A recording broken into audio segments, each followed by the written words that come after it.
Welcome everybody and to another episode of Undeniable. I am joined today by Miss Malkia White. She's allowed me to call her Kia. I can call her Kia. So Kia is a sister in Christ. I've known her for a little while. Yep. And she has a story. You have a story to tell about how God blessed you with a new kidney. Yes. So, wow.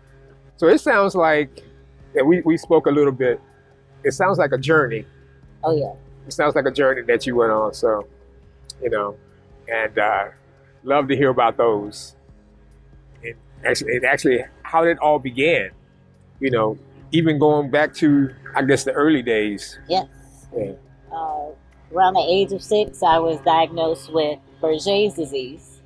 Berger's, what is that? It's a kidney disease where there's blood and protein in your urine. Yeah. And leaves scars on your kidneys. Okay. And at the time that I was diagnosed, it was the early 80s. Yeah. And now the disease is called IgA Nephropathy. Okay. Same disease, it just changed. They It's just the gave same it disease. It was actually called Berger's disease because that's the doctor's last name that discovered it. Okay. So as the years went by, it's now synonymous with IgA nephropathy. Yeah. And I was told that not much was known about the disease. My pediatrician in St. Louis, with routine check of my urine, noticed protein and blood in my urine and referred me to St. Louis Children's Hospital. Mm-hmm. And I went to the renal clinic there, and they said I have Berger's disease, not much known about it. And they saw me throughout elementary school, junior high school. Because you were 6. Yes. So that's like first, second grade? Somewhere around Okay. there. Okay.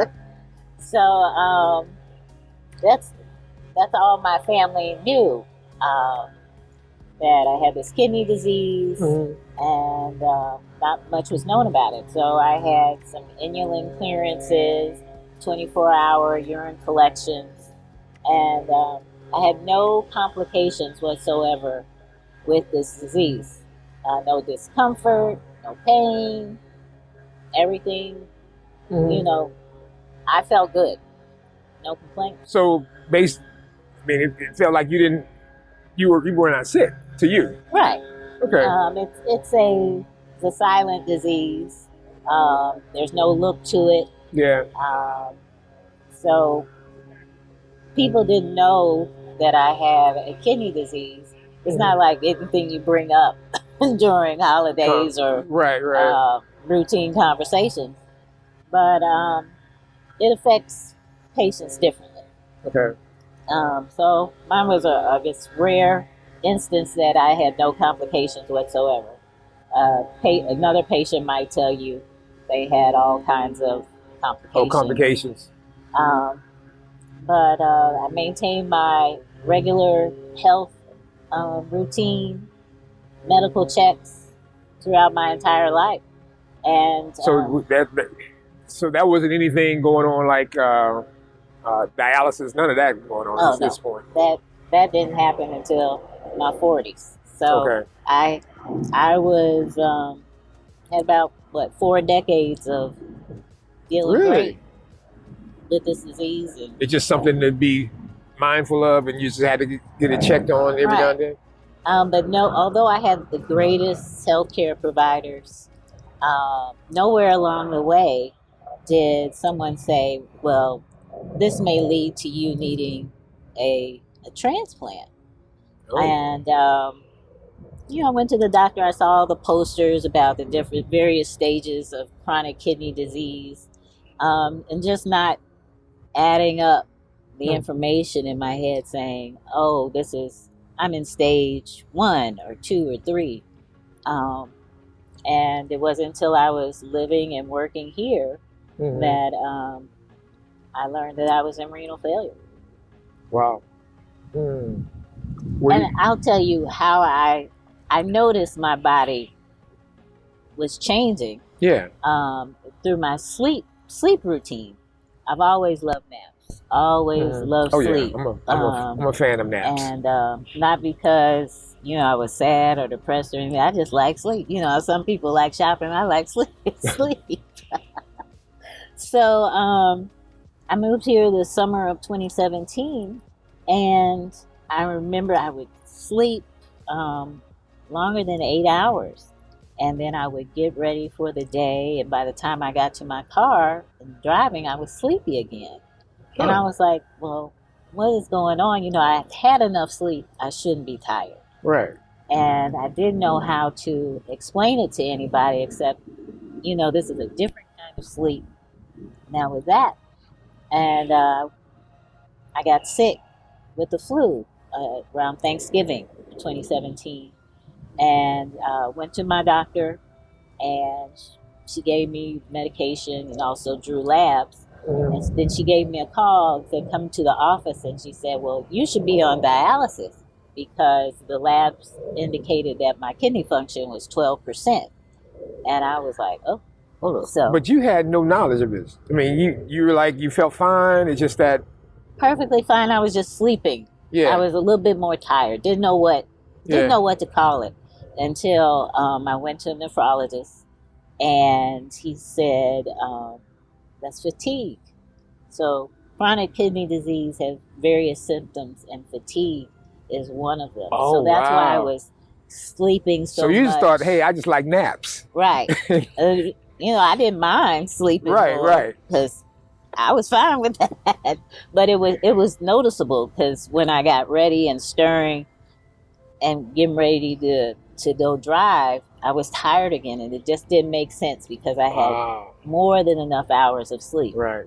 So I learned that it was fatigue.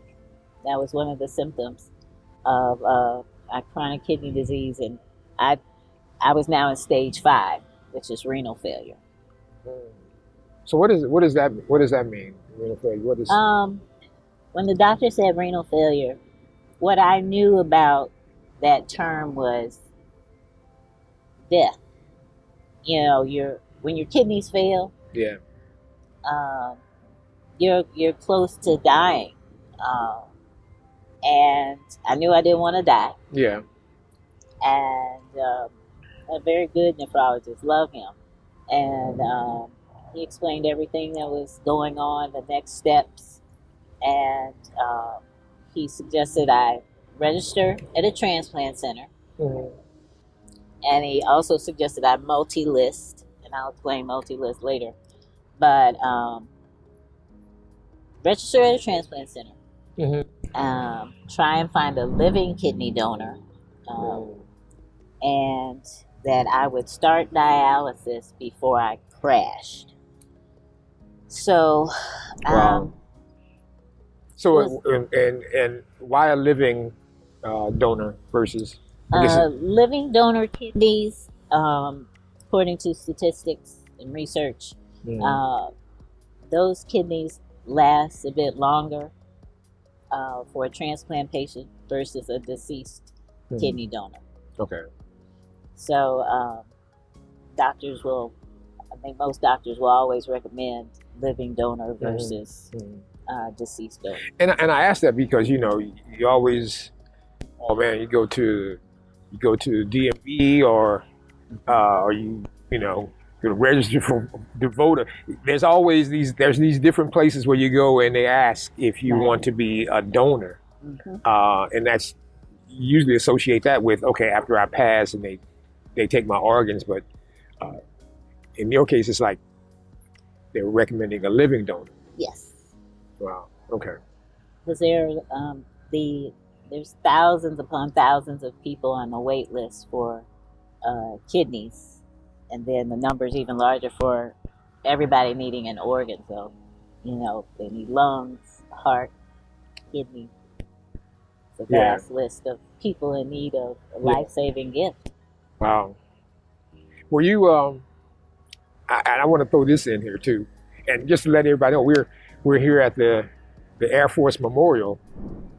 It's my first time Here, it's beautiful. It's bright sunny days, a little cool this morning, which I love it. Uh, so, were you always in the church? Did you grow up in the church? Grew up in the church. Went to church with my family every Sunday. The Yeah. only time I missed church was if I was sick or if I procrastinated and hadn't done my homework. Mm. But yes, I grew up in the church, and I've always been grounded in faith. I believe in God, the Father, the Son, and the Holy Ghost. Okay. So I guess when you're going through, now you say you're in your 40s, and now you're hearing this because you're thinking you're fine. Now you're hearing this for the first time. Mm-hmm. How did that activate, I guess, your faith in regard to that? Well, I made a decision there in the office, although it was a lot of information to process, and I was by myself. Mm-hmm. And I made the choice in the office to live. I want to live. I want a legacy. There's so much more in life that I believe I want to do, and that what God wants me to do. So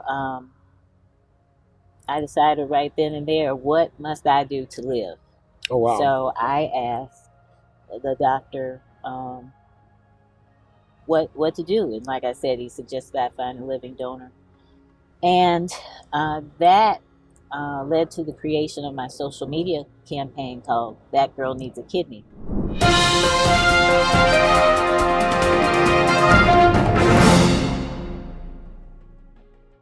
Do you know that a single organ donor can save 8 lives? But there has been a critical shortage of organ donations because of the pandemic. News 4's Chris Gordon, to give you an idea of how bad this is, talked to an Alexandria woman who is fighting to stay alive. Malkia White looks like the picture of health, but chronic kidney disease threatens her life. If I don't get a donor now, I will have to continue dialysis. If I don't have dialysis, the fact is I will die. Her life depends on getting a transplant, and she's not alone. So there's about 112,000 people waiting for a life-saving organ transplant across the United States. There's about 2,300 people waiting in the Washington, D.C. metropolitan area. On average, a new person is added to the national transplant waiting list every 10 minutes. 20 people die every day while waiting for a transplant, and now the wait is getting longer. In April, COVID-19 cut in half the number of transplants and donors. If a patient tests positive for COVID-19, they unfortunately cannot be an organ or tissue donor. And we test all of our donors for COVID-19 to ensure safety for the recipients. There's an urgent need right now for organ and tissue donors. They ask you to consider registering at beadonor.org. I choose to live, and I choose to believe that in perfect time, I will get the kidney transplant that I need. And I didn't publicize my need for a kidney until March of 2018. I know we're in an age where social media is the best channel to distribute what's going on in your life. Mm-hmm. But I knew it was important for me to go home during the holidays, during Christmas time. Mm-hmm. And we usually have a party, and we call it White Christmas game night. So there's about 30 or so people that come over to the house, and they're part of my village. And I announced to them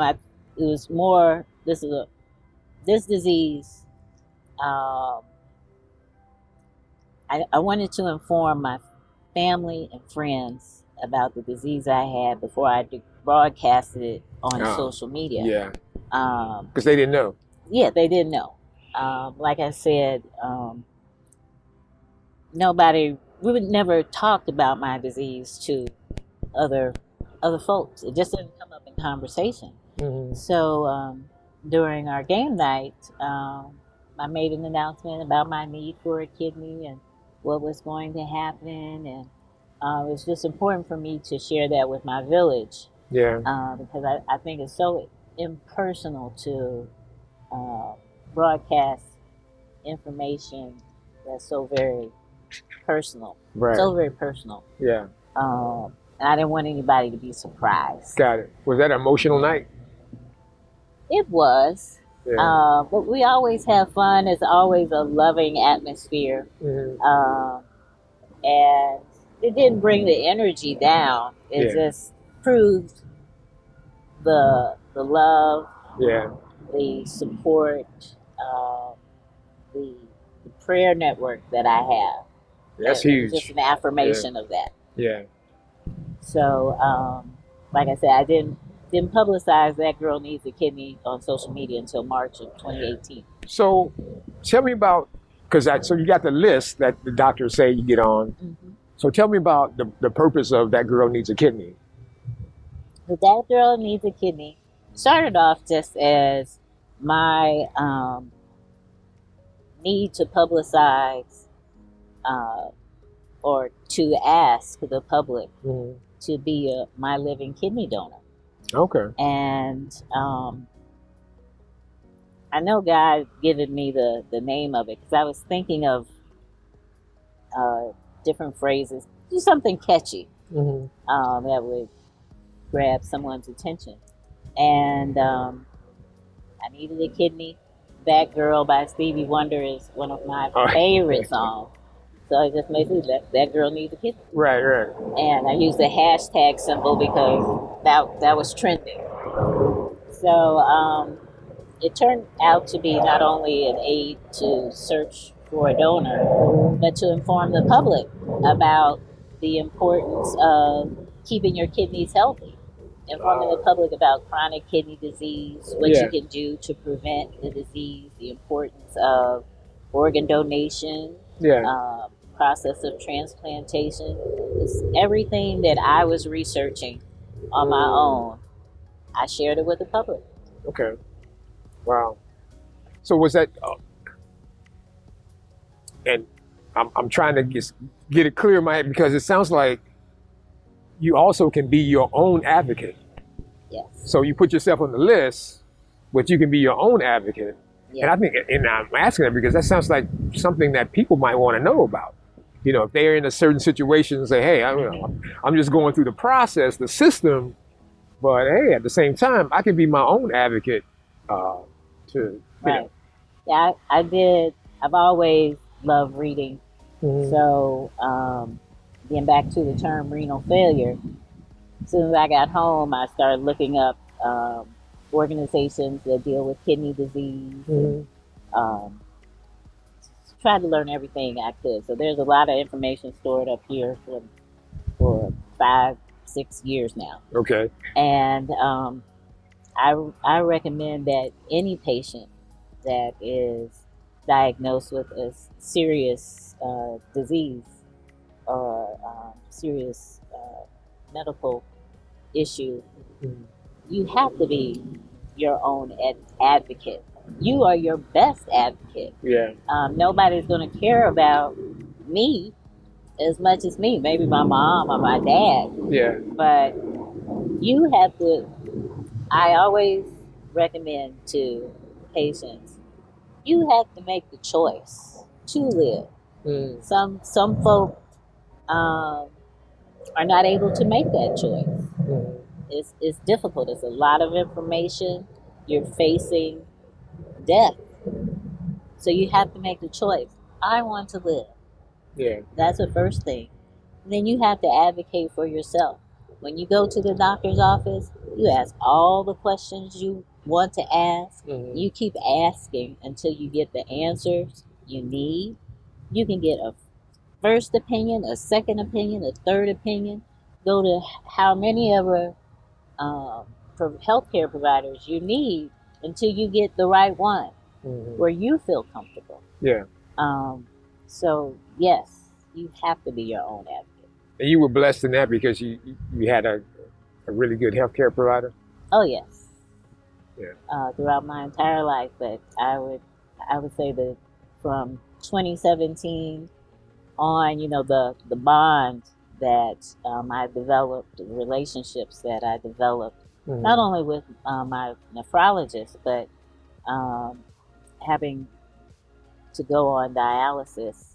I went in center, so the nurses there, they're part of my village. They helped me get through the hard nights when I was depressed. I had one nurse that he would say, God will take care of you. He would always encourage me with scripture, and so God was all around every place I went along this journey. God was there. Wow. And so, how long were you on dialysis before you had to? I was on dialysis for nearly 4 years. I started in August of 2018, and my last treatment, dialysis treatment, was Sunday, November 28th, 2021. Yeah. So I chose to have hemodialysis treatments at night. So nocturnal dialysis. I was at Washington Center Hospital in the city, and I would drive from Alexandria all the way to the hospital for 6-hour treatments from 9 p.m. till about 3 a.m. And I would come home, I would eat because I was always hungry after dialysis. I would watch a little TV, and then I'd sleep real fast because I went to work. I was working full time, and that was my routine from 2018 through 2021. So when did it get to a point where I guess the doctor said, "Hey, you got to go beyond dialysis. You now need a transplant"? Well, there are only two treatments to kidney disease, and there's no cure. You have to understand that there's no cure. It's only treatment. So there's dialysis, and the other treatment is transplant. So patients will stay on dialysis until they're given a call by one of their transplant centers where they're registered, and they say, "We have a kidney for you." So if I chose to stop dialysis, that just means that I have decided that I no longer want to go through that process, and eventually, and that would lead to my passing away, because the waste will build up in my body, and there's no treatment to remove that. Yeah, so dialysis doesn't make it. Yeah, so make dialysis, you better. Yes, yes. Okay. Keeps me alive. It kept me alive, and so like I said, there's a number of people on the wait list, and it's the UNOS wait list, and they have a whole algorithm on who where an individual is placed on the list. So it's a waiting process. Yeah. All of this entire journey is a lesson in waiting. Wow. A lesson in patience. And the literature says, when you're on dialysis, you have to get used to waiting. Wow. But not until you're in it do you understand. Oh, yes. Yeah. This is a wait. So what was your prayer life like during that time when you realized, okay, I need a new kidney? I'm praying to God every day. I would journal. I have a prayer journal, so I would journal my prayers on a daily basis. And, God places people in your life at the perfect time. I would go to work, and it just so happened that one of my coworkers was on dialysis. Really? and we would chat about our journey, Mm-hmm. and we would offer each other encouragement regularly when we would see each other. And I will say that I call this waiting period as a tarrying, TARRYING. Just waiting in expectation. Okay. So my prayer life involved, not just praying for myself, praying for my villagers, uh, my community, my church family. Mm-hmm. I'll tell you, one of the hardest days on my journey was the first year anniversary of being on dialysis.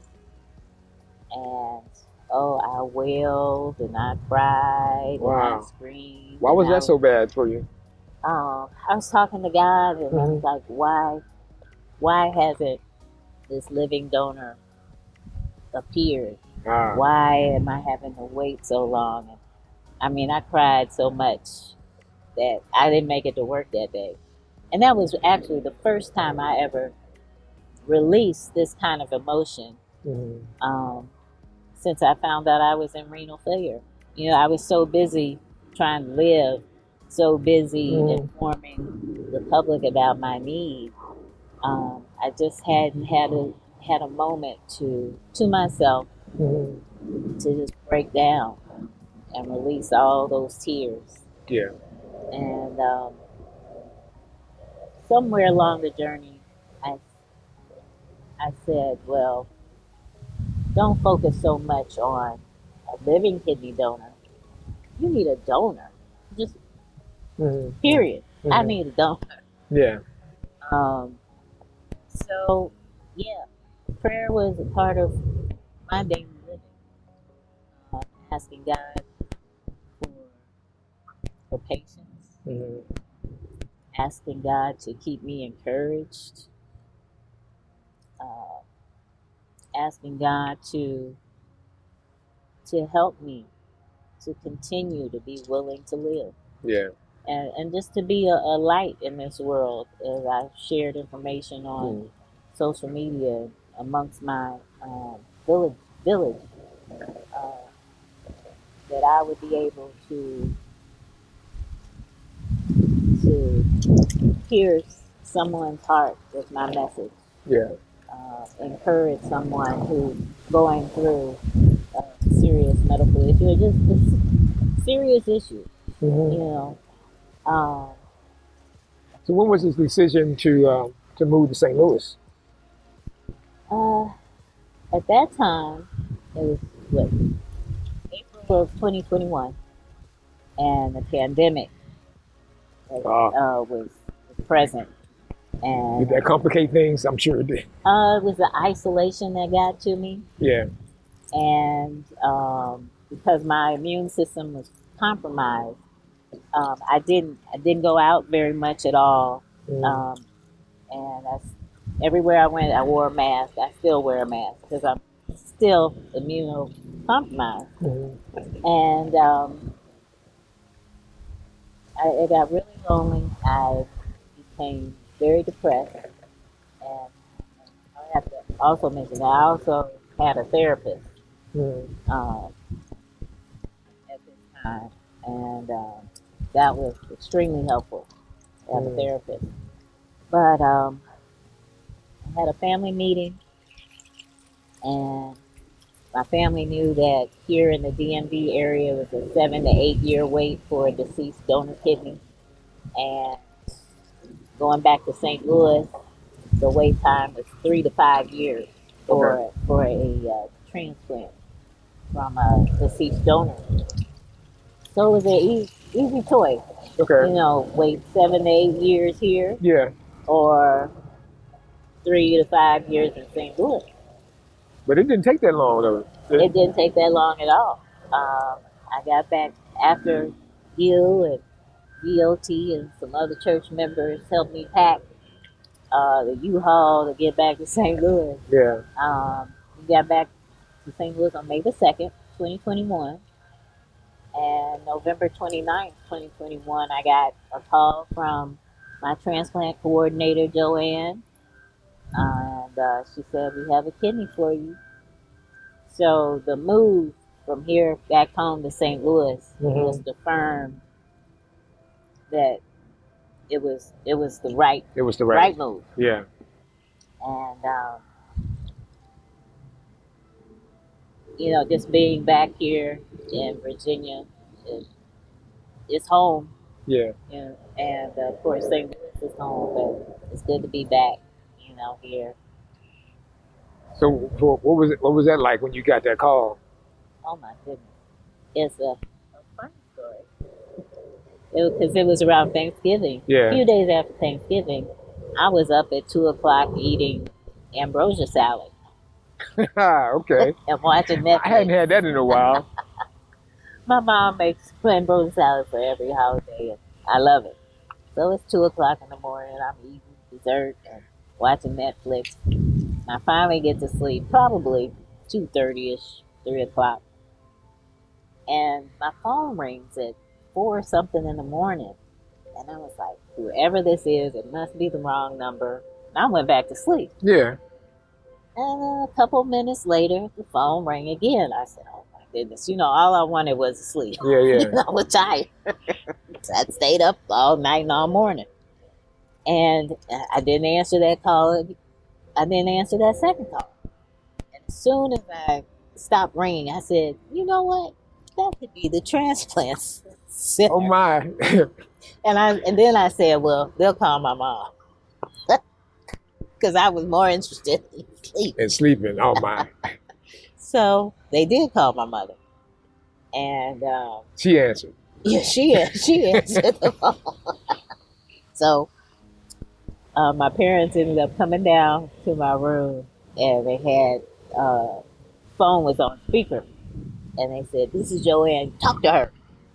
So she said, "So Joanne said we got a kidney for you," and she went through all of this information. She said, "Well, can you be here at 6:30 a.m.?" And I said, "Oh yeah, I can be there before that." So, because I already had my bag packed. I had my to-go bag for the hospital packed for months. So that was part of your expectation. Like, I'm ready. Right, right. Wow. And so we got the call. We got to the hospital probably around 6. My dad dropped my mom and off at the lobby of the hospital. And we registered and got our little badges to go up to, I guess, the 2nd or 3rd floor. And it was there just within seconds, I realized that it was exactly 4 years since I learned that my kidney function was 12% to November 29th of 2021. And I got happy. Wow. So we got on the mom and I got on the elevator, and I told her, you know, it's been exactly 4 years. So we both got happy. Yeah. So we're dancing on the elevator. And I said to Mom, I said, did you press the button?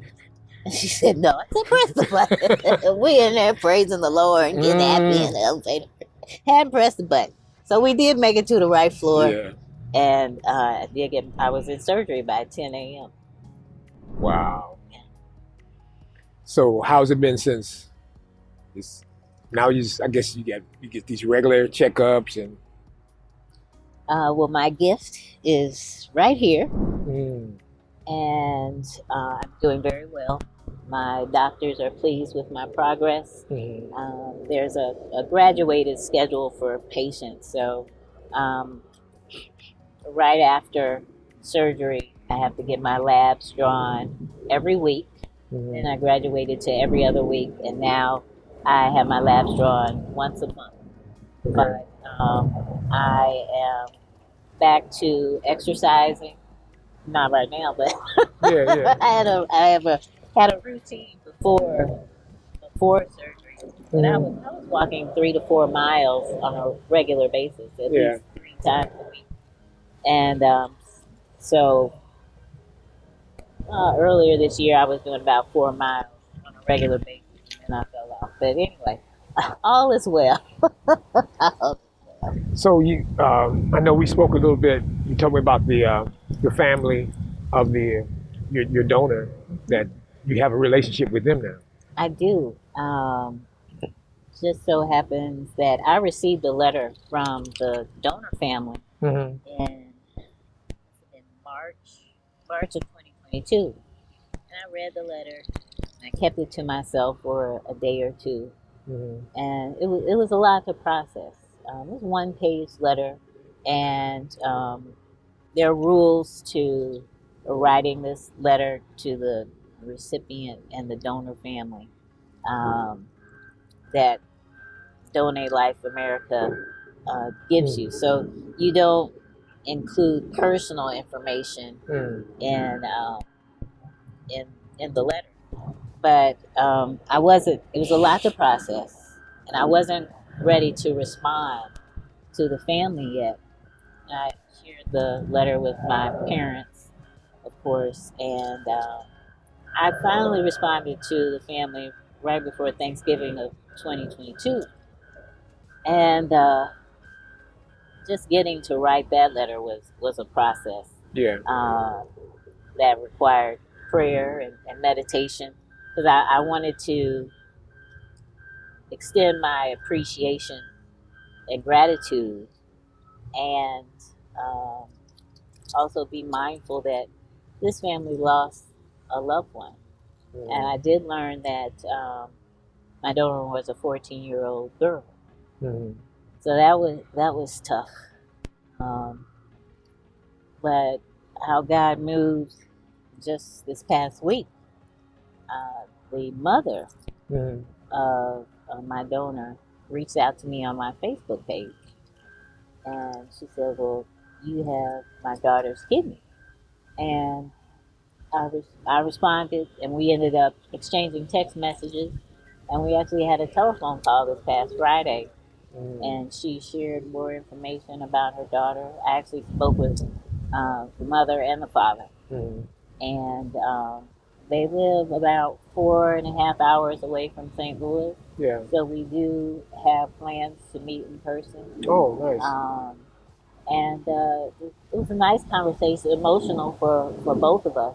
Yeah. Of course, well, for 3 of us, and but I foresee that this will be a good relationship, a lasting relationship. We most definitely have plans to go to a memorial service in December. Oh, for the daughter. For her daughter, and I tell you, God is amazing. Absolutely amazing, because I wanted to be in touch with them, and not many patients are in touch with the donor family. So in some instances, while I'm in support groups, I'll listen to patients, and they've never heard from their donor family. So it's really up to the donor family to initiate that communication, and they communicated with me.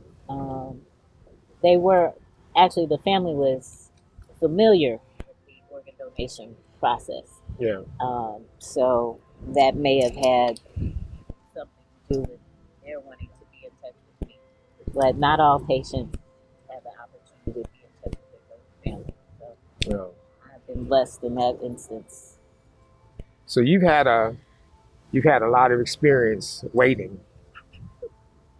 You know, a part of, that part of believing God for things, and it always involves waiting. And you have definitely been through a trial, a test. Yes. So I can imagine, like, you hear somebody say, "Why is it taking so long?" And you're like, You don't know. Wow. Yeah.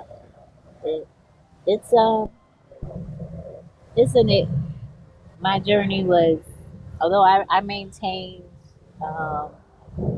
an encouraging spirit most of the time. I Yeah. have to say at least 98% of the time I was encouraged. Um, but it's exhaustive. The process was exhaustive, um, depressing. Uh, there were some mornings I would wake up and I was lightheaded or faint, dizzy, um, or I woke up and I was nauseous, or I woke up and my blood pressure was high, my blood pressure was low, so I had to stabilize myself before I could go to work. And it was tough. That was 4 years of that. Wow. And at the very beginning of um, dialysis, I had a sinus infection like every other week or every 2 weeks, and I had some skin discoloration, but that cleared up. And of course, the sinus infections cleared up. Wow. But yeah, it required a lot of strength. Yeah. I wouldn't. I always I started to encourage folk to keep their kidneys healthy because having to be diagnosed in stage 5 is not for the weak. Wow. You have to be strong. Again, like I said, I made a choice to live. Yeah. So that meant, I continued to work. Some people, cannot work. They're not physically able to work. Yeah.